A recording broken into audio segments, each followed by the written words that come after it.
La Commission européenne coordonne l'envoi de 45 tonnes supplémentaires d'aide humanitaire pour les Palestiniens de la bande de Gaza. Quel avenir pour les enfants de Gaza? Plus de 400 chaque jour meurent ou sont blessés, sans compter le traumatisme pour toujours. Le chancelier Olaf Scholz diminue les aides financières pour les migrants. L'Italie va construire un centre d'accueil en Albanie. Mêlé à une affaire de corruption, le Premier ministre portugais a démissionné par surprise ce mardi. Le socialiste António Costa était depuis 8 ans au pouvoir. Immense espoir pour les patients atteints de la maladie de Parkinson. Une équipe médicale franco-suisse est parvenue, grâce à une électrode, à faire de nouveau marcher un patient. Dans l'attente d'une éventuelle pause des opérations militaires dans la bande de Gaza, la Commission européenne coordonne l'envoi de 45 tonnes supplémentaires de médicaments et de denrées alimentaires.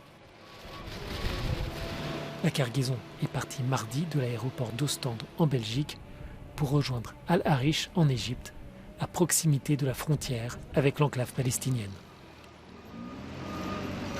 On reçoit en fait des listes de produits qui sont requis, l'idée étant vraiment de pouvoir créer un flux coordonné de produits vers Gaza et de ne pas encombrer les espaces logistiques avec des produits qui ne seraient pas encore requis.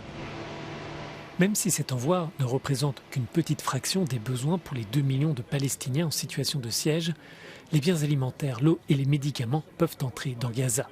Mais Israël interdit tout approvisionnement en carburant, ce qui exacerbe l'urgence humanitaire.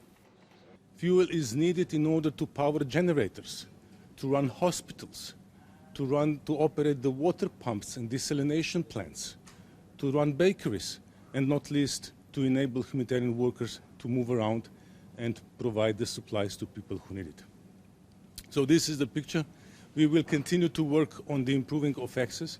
We'll continue to impress on all the parties to introduce the necessary arrangements. We call it humanitarian windows, pauses or ceasefires. Le Conseil de sécurité des Nations Unies n'est pas parvenu lundi à s'entendre sur une résolution afin de suspendre les opérations militaires. Les États-Unis appellent à des pauses humanitaires quand d'autres pays réclament un cessez-le-feu humanitaire. Les agences de l'ONU et les ONG demandent d'ouvrir les frontières du côté israélien car en l'état actuel, l'aide ne parvient pas jusqu'au nord de la bande de Gaza. They need access to humanitarian assistance as much as in the south. And with a blockade on fuel, this is a major challenge of whether or not the trucks can move from the south to the north. This is why unhindered, continuous flow of assistance is the most critical here, because we're not talking about just past the border, we're talking all the way through Gaza. En tout, 8 vols humanitaires ont eu lieu au cours des dernières semaines pour aider les Palestiniens de Gaza. 320 tonnes de fournitures ont ainsi pu être transportées et marquent aussi la fin d'une première phase de l'aide d'urgence. Des vols supplémentaires sont en préparation. Ils devraient avoir lieu dans les prochaines semaines, selon le commissaire européen.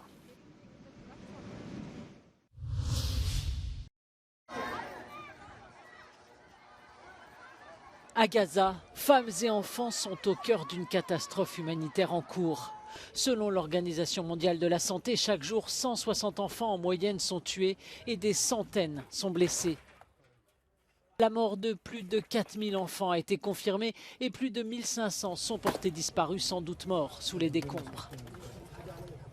Children now under intense bombardments all day and night. They are lacking food, water, electricity, medicine, everything. And on top of that, without electricity, you can't imagine the horror and fear they are living when it's completely dark and the only sound they hear is just the sound of bombardments. Les familles sont confrontées à des conditions de vie impossibles, manque d'eau potable, de nourriture et de soins médicaux. Les écoles et les hôpitaux sont débordés. L'effondrement et la destruction des systèmes d'assainissement aggravent la situation et augmentent le risque de propagation des maladies comme le choléra. Sans compter le traumatisme de grandir dans une zone de guerre.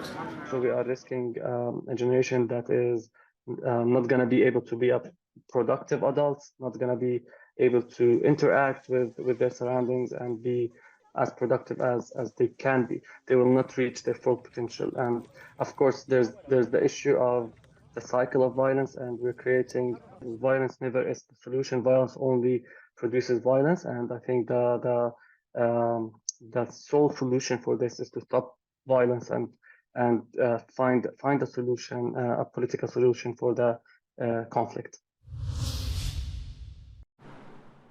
L'Allemagne cherche à freiner l'immigration sur son territoire. Le chancelier Olaf Scholz et les gouverneurs des Länder ont entamé de longues négociations. Le gouvernement fédéral va plus aider les États régionaux. L'argent donné aux migrants va quant à lui diminuer. Unser gemeinsames Ziel ist es, diese irreguläre Migration zurückzudrängen. Klar ist, wir brauchen einen besseren Schutz der europäischen Außengrenzen und wir brauchen eine solidarische Verteilung in Europa. Deshalb ist es auch notwendig, dass wir alles dafür tun, dass wir diejenigen, die nicht bleiben können, einfacher zurückführen können, als es heute der Fall ist. Eine unverzichtbare Voraussetzung dafür sind Migrationsabkommen mit den Herkunftsländern, mit Transitländern. L'Italie, de son côté, va ouvrir en Albanie 2 centres d'accueil pour les migrants sauvés en Méditerranée, un projet dénoncé par les activistes communes déportation. En Albanie, l'opposition crie à la trahison. Duke shprehur respektin tim për kryeministra e Italisë, Giorgia Meloni, më duhet t'i them se firma e Edi Ramës në atë marrëveshje është e pavlefshme. Është e pavlefshme sepse Edi Rama është kryeministër në hetim ndërkombëtar dhe është i gatshëm të firmosë. Un bateau transportant 80 migrants s'est échoué au large de Lampedusa dans la nuit de lundi à mardi. La Commission européenne a demandé des informations détaillées sur l'accord signé avec l'Albanie.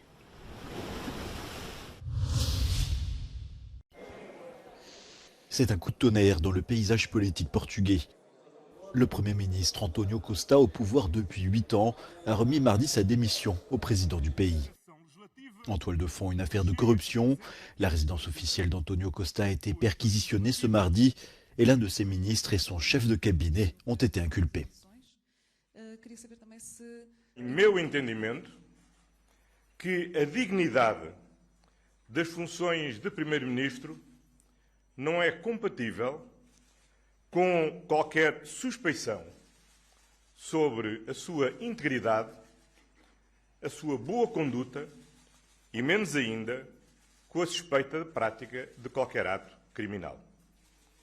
Por isso, nesta circunstância, obviamente, apresentei a minha demissão a Sua Excelência, o Sr. Presidente da República.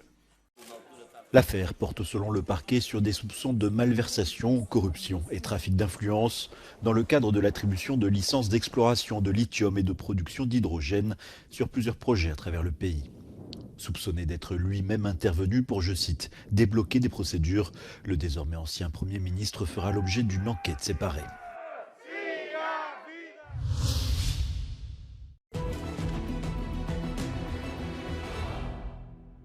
Russian Defense Ministry reported that its forces foiled an attempted Ukrainian drone attack on Tuesday morning, shooting down drones over the Black Sea and the annexed Crimea. The Institute for the Study of War states that Ukrainian forces have intensified strikes on rear Russian areas in southern Ukraine and in annexed Crimea over the past few days. Geolocated footage from the 4th of November confirms that Ukrainian forces hit the Russian Askold missile carrier, a Kirkuk-class corvette that the Russian Black Sea Fleet launched in 2021 at the Zaliv shipyard in Kerch, east of Crimea. In its latest intelligence update, the UK Defence Ministry said the incident is farther to the east of Crimea than most previous Ukrainian-claimed long-range strikes. Ukrainian capability to hit Crimean shipbuilding infrastructure will likely cause Russia to consider relocating farther from the front line, delaying the delivery of new vessels. After a series of Ukrainian attacks in September, Russia has been relocating some naval ships from the main base in Sevastopol in annexed Crimea further east to Novorossiysk, there it is in Russian Krasnodar region, and to another location in southeastern Crimea, to Feodosia, there it is. The two ports are on both sides of the Kerch Strait connecting eastern annexed Crimea with the Russian mainland. C'est un formidable espoir pour les patients qui ont perdu leur mobilité à cause d'une maladie neurologique. Une équipe de chercheurs franco-suisses a implanté des électrodes sur la moelle épinière d'un patient handicapé par la maladie de Parkinson. L'homme de 63 ans a pu retrouver l'usage de ses jambes. On a mis des électrodes sur la région de la moelle épinière qui contrôle les jambes. Et pour ça, il a fallu les positionner de façon très précise pour activer chacun des muscles des jambes symétriquement. Et puis on a lié ces électrodes à un stimulateur, une forme de pacemaker qu'on peut programmer depuis l'extérieur, donc tout est sous la peau. Sur les 20 dernières années, on a travaillé à développer des protocoles de stimulation de la moelle épinière extrêmement précis. Est-ce que finalement, on ne pourrait pas appliquer les mêmes concepts pour améliorer les troubles de la marche dus à la maladie de Parkinson? Finalement, on a une moelle épinière qui est intacte et qui ne reçoit plus d'informations du cerveau. Marc est atteint depuis une trentaine d'années par la maladie de Parkinson. Il y a encore quelques mois, il parvenait à peine à marcher. Ça me rend autonome, ça me permet d'aller faire des courses, ça me permet d'aller voir des magasins. Maintenant, c'est quand même autre chose.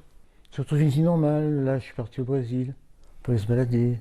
Reprendre un semblant de vie normale, une immense victoire pour Marc et un espoir aussi grand pour des millions de malades.